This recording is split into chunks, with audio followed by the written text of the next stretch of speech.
बुलढाणा जिल्ह्याच्या जळगाव जामोद मतदारसंघामध्ये वंचित बहुजन आघाडीकडून देखील अनेकांनी या ठिकाणी इच्छुक म्हणून आपल्या मुलाखती दिल्या आहेत। त्यामुळे वंचित बहुजन आघाडी जळगाव जामोद मतदारसंघात कुणाला संधी देते याकडे सर्वांचं लक्ष लागलं आहे। 3 याद्या वंचित बहुजन आघाडीकडून अद्यापपर्यंत जाहीर करण्यात आलेल्या आहे आणि अजूनही जसजशा उमेदवारांच्या मुलाखती होतील, उमेदवार निश्चित होतील, तसतशा आणखीही वंचित बहुजन आघाडीकडून याद्या ज्या आहेत जाहीर केल्या जातील। वंचित बहुजन आघाडीचा एक मोठा फॅक्टर जो आहे गेल्या लोकसभा असेल किंवा त्या आधीच्या विधानसभा असेल त्यामध्ये आपल्याला पाहायला मिळालं। त्यामुळे अनेक इच्छुक आहेत, आपल्यासोबत तसेच एक इच्छुक आहेत या ठिकाणी बिशे साहेब, त्यांना आपण विचारूया कशा पद्धतीने तुम्ही या ठिकाणी उमेदवारी लढवण्याचं निश्चित केलंय आणि मुलाखती झालेला आहे, काय वाटतं तिकीट मिळेल? निश्चितच सध्या बाळासाहेब आंबेडकरांनी लोकशाहीचे सामाजिकरण झाले पाहिजे यासाठी संपूर्ण आयुष्य त्यांनी या वंचित बहुजनांसाठी वंचित बहुजन लोकांसाठी समर्पित केलेलं आहे।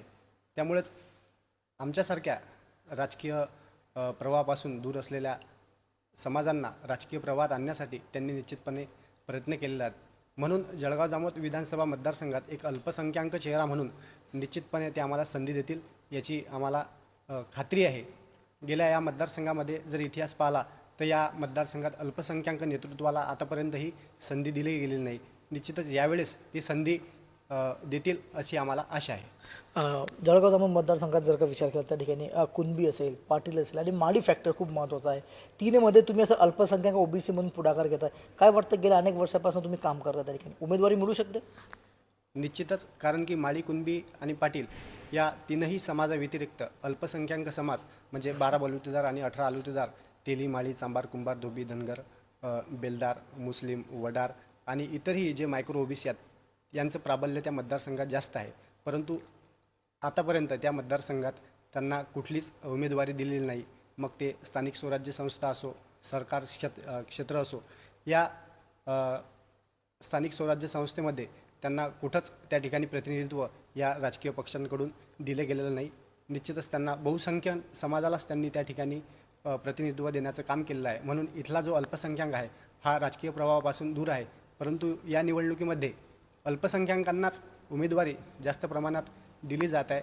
वंचित बहुजन आघाडीच्या माध्यमातून आतापर्यंत ज्याही याद्या प्रसिद्ध झाल्या त्यात बहुतांश मायक्रो ओबीसीच उमेदवार हे सध्या बाळासाहेब आंबेडकरांनी दिलेले आहेत आणि निश्चितच या जळगाव जामोद विधानसभा मतदारसंघात अल्पसंख्याक चेहरा मायक्रो ओबीसी म्हणून देतील अशी आम्हाला आशा आहे। गेल्या काही वंचित बहुजन आघाडीच्या निवडणुकांचा जर का आपण अभ्यास करता असं पाहायला मिळतं, काही उमेदवार निवडणुकीत तोंडावर प्रवेश घेतात, तिकीट मिळवतात, तिकीट मिळाल्यानंतर निवडून नाही आले तर लगेच पक्ष बदलतात, काही लोकांनी निवडून आल्यानंतरही पक्ष बदलल्याचे काही उदाहरणं आपल्यासमोर आहेत। बरोबर, निवडणुकीच्या अनुषंगानेच ते या पक्षात येतात, कारण की या वंचित बहुजन आघाडीचा जो फाउंडर बेस आहे, इथला जो बुद्ध समाज आहे, त्यांचं वोटिंग हे जास्त प्रमाणात आहे।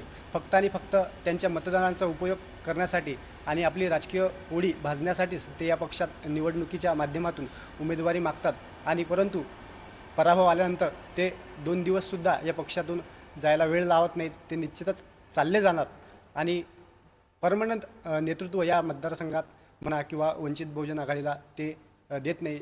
ज्या आपण बहुतांश वेळेस पाहिलेलं आहे की निवडणुकीच्या तोंडावर पक्षप्रवेश करायचा आणि निवडणूक संपली की परत चाललं जायचं, म्हणजे अशा प्रकार हा बहुतांश प्रकार हा इथं चालू आहे। म्हणून नेतृत्वाचा या ठिकाणी वंचित बहुजन आघाडीला अभाव आहे की निवडणुकीच्या तोंडावर यायचं आणि चाललं जायचं, परंतु इथला जो फाउंडर वोटर आहे हा निष्ठेने सध्या बाळासाहेब आंबेडकरांच्या मागे गेले पिढ्यानपिढ्या आहेत। ज्या पद्धतीनं मतदार सातत्यानं वंचित बहुजन आघाडीला बरंच मोठ्या पद्धतीनं या ठिकाणी मतदान झालेलं आहे, टक्केवारीसुद्धा मतांची बरीच आहे। असं असताना असे नेतृत्व जे आहे ते का विकसित होऊ शकले नाही गेल्या काळामध्ये? कारण की नेतृत्वाशिवाय त्या भागामध्ये तुमचं जे काही संघटनात्मक कार्य आहे ते पूर्ण होऊ शकत नाही। कुठल्याही राजकीय क्षेत्रात काम करत असताना सर्वप्रथम कामाचं मूल्यमापन झालं पाहिजे। काम जर आपण लोकांचे करत नसाल तर लोक आपल्या मागे का येतील? फक्त निवडणुकीच्या तोंडावर नेतृत्व म्हणून समोर यायचं आणि लोकांनी आपल्याला ॲक्सेप्ट करायचं, ही मानसिकता एकदम चुकीची आहे। तुम्ही 5 वर्ष लोकांचे कामं करा, जनतेच्या प्रत्येक सुखादुखात सामील व्हा, शोषित पीडित वंचित समाजाचे प्रश्न हे प्रशासनासमोर सरकारसमोर प्रखरतेने मांडा। निश्चितच मतदारसंघातील जनता म्हणून या महाराष्ट्रातील जनता म्हणून निश्चितच तुम्हाला आशीर्वादरूपी मतदार ही देतील। म्हणून काम करणं अत्यंत गरजेचं आहे। कामाच्या जोरावरच तुम्हाला उमेदवारी मिळाली पाहिजे, ना की तुमची जात मोठी आहे म्हणून तुम्हाला उमेदवारी दिली गेली पाहिजे। कामाचं मूल्यमापन झालं तरच नेतृत्व समोर येईल. आणि आजकाल आपल्याला पाहायला मिळते की काम करत नाही आणि मी मोठ्या समूहातला आहे म्हणून मला संधी द्या असा आवाज आपण संपूर्ण महाराष्ट्रात आपण पाहतो. म्हणून निश्चितच कामाला कधीही प्राधान्य दिलं पाहिजे. कामाच्या जोरावरच तुम्ही मोठे होसाल. तुमची स्किल कृत्रिम बुद्धिमत्तेवर कुठलंच नेतृत्व हे घडत नाही.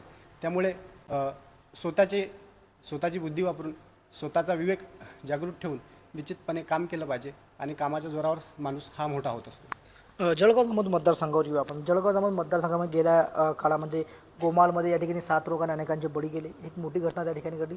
त्याचबरोबर त्या ठिकाणचा जो प्रश्न आहे प्रमुख जो म्हणतो आपण आदिवासी भाग आहे त्या भागाचा विकास झालेला नाही आहे. काय नेमके कारण आहे की त्यापर्यंत विकास पोहोचला नाही? भाजपची सत्ता आहे. डॉक्टर संजय कुटे त्या ठिकाणी गेल्या 4 टर्मपासून आमदार आहेत. आदिवासी बहुल एरिया म्हणून जळगाव जामोद मतदारसंघाची एक संपूर्ण महाराष्ट्रात ओळख आहे. जवळपास 12 ते 13 हजार हे त्यांचं मताधिक्य आहे. परंतु त्यांना अजूनही मूलभूत सुविधेपासून दूर ठेवण्यात आलेला आहे. 20 वर्षाचा हा जो संपूर्ण कालखंड आहे इथल्या प्रस्तावित आमदारांचा, यांनी त्यांना सुजलाम सुफलाम करायला पाहिजे होतं. परंतु कुठलाच विकास त्यांच्या गावापर्यंत जायचा रस्तासुद्धा नाही आहे. तुमची गल्ली ते दिल्ली भारतीय जनता पार्टीची सत्ता असतानासुद्धा तुम्ही त्यांना त्यांच्या मूलभूत गरजांपासून वंचित ठेवताय. हे कुठंतरी चुकीचं आहे.